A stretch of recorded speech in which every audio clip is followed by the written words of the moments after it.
right, here's the keto update. It's not great. So I've been keto for something like 3 months, going on 3 months, and I've had a really difficult time getting into like therapeutic levels of ketosis. My symptoms, my symptoms are better in that how do I say? My mood has been a lot more stable than it was like pre-keto. And oh my gosh, I'm trying to like read notes and I can't remember them.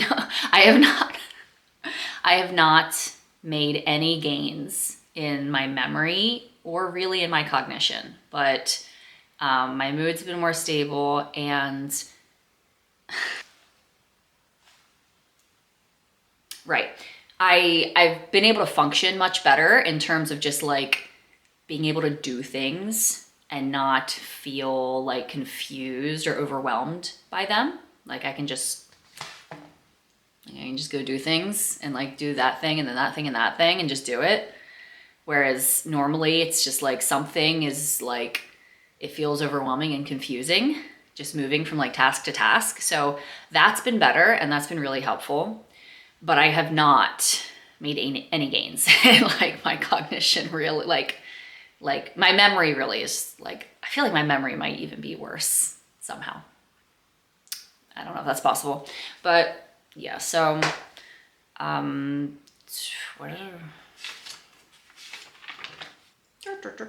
have not been able to get into deep ketosis this whole time, really. I did get my keto mojo meter, which is great. But like, I think the highest ketones I recorded was 2.1, and my second highest was like 1.8. And both of those recordings came after I did like strenuous exercise, which really seems to help me boost my ketones. But I'm just like, I just haven't, like, it's been most of the time when I check, it's like 0.6 to 0.8. So I'm in like mild nutritional ketosis. But for like therapeutic benefits, they say that you should be like consistently in at least 1.0 millimole per whatever. That's what the ketones measurement is, for like, you know, like a period of time. And I'm just not. And so, yeah, I was really hoping to remain a vegetarian while doing this, but I have not been able to do that. I'm very sad and disgusted. So I've added meat back into my diet. I know people say that it really is important to track your food when you're doing this, but that's just like so hard for me. It's so overwhelming for me to have to like measure things and freaking put it in my little app. And it's like, I do it here and there. And when I do it, pretty much always like the macros are good. But yeah, I don't know. I'm just not getting there. So yeah, so that's been a real bummer. I did have to pause my keto diet around Thanksgiving. I was not planning on it. I was just gonna like eat some like turkey and something else and with butter or something, I don't know.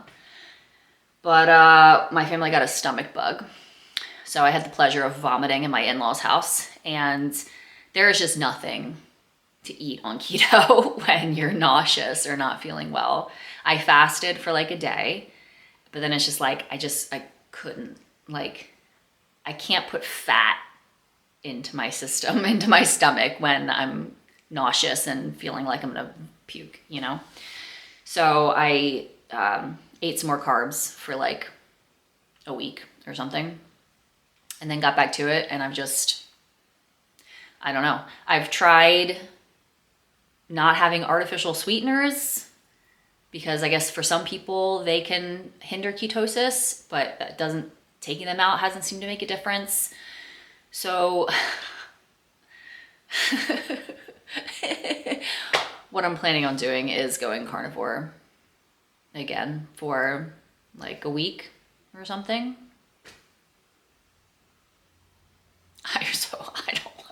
I really don't want to. It's so gross.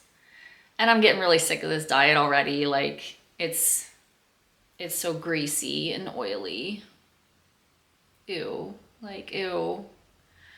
If it was like, I feel like I've said this about like everything that I've tried with my diet. I'm just like, not my favorite. If it was helping me, I could stick to it, but it's not really helping me. But still, like, again, I haven't been consistently in deep ketosis. So like maybe it will help me if I can achieve that. And like, I know there are people who do keto as vegetarian or even vegan, and they can achieve like good ketosis. But then some people can't. Like some people find that they have to do like, what do they say, like ketovore or whatever, where your carbs are just very, very, very, very low, if not non-existent, in order to see the gains or whatever. So I'm gonna do carnivore. I think I'm gonna start tomorrow, and I'm really curious to see. That's the one thing that's gonna make it tolerable, is because I'm curious to see what it does to my ketone levels. I'm curious to see what it does to my ketone levels, because I definitely felt different when I went carnivore.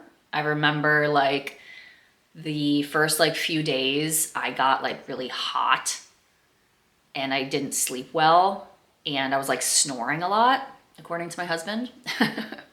But then that passed. So like something seems to have changed, and I didn't have the keto mojo meter back then.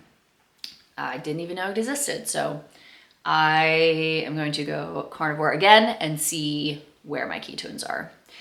And then try to just like add plant foods back in, like one by one, hopefully. This is gonna be hard for me. It's gonna be hard.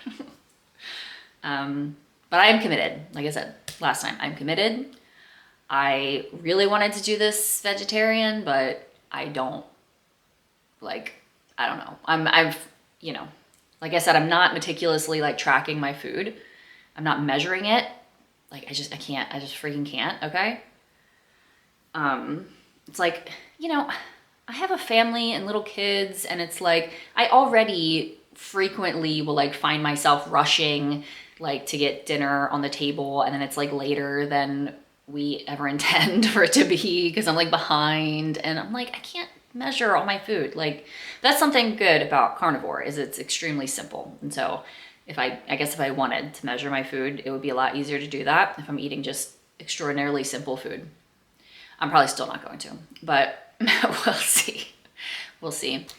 Yeah, so I really hope this works and I can get into like, you know, I'd like to be consistently like 1.5 or higher ketones.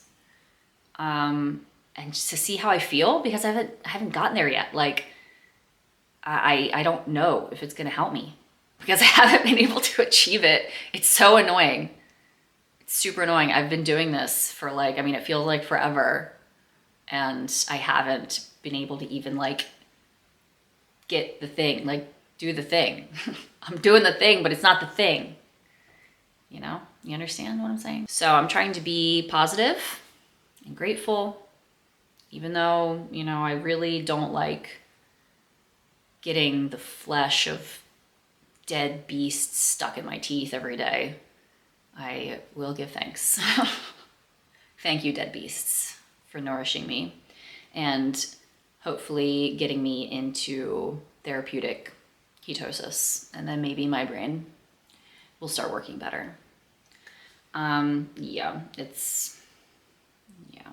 we'll see. We'll see. I feel so unsatisfied with my food. People say that when you're like fat adapted and in ketosis, that it's like you stop feeling hungry very often and like it's great, whatever.